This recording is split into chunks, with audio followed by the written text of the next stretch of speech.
আসসালামু আলাইকুম। আপনাদের জন্য নিয়ে এসেছি ঝটপট করলা ভাজি রেসিপি। এটি তৈরি করা খুবই সহজ। প্রথমে তেল দিয়ে দিচ্ছি। তেল গরম হয়ে গিয়েছে।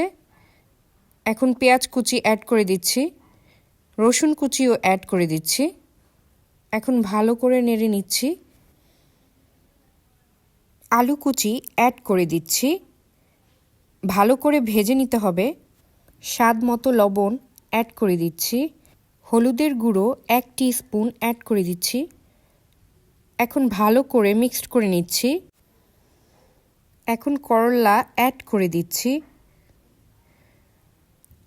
অবশ্যই আপনারা ভালো করে ধুয়ে ঝরা দিয়ে নেবেন। ভালো করে মেশানো হয়ে গিয়েছে। এখন কাঁচামরিচ ফালি অ্যাড করে দিয়েছি। এক পাশ ভাজা হয়ে গিয়েছে। এখন উল্টে পাল্টে দিচ্ছি। সমানভাবে আরেক পাশও ভাজা হয়ে গিয়েছে। প্রায় হয়ে গিয়েছে। রেডি।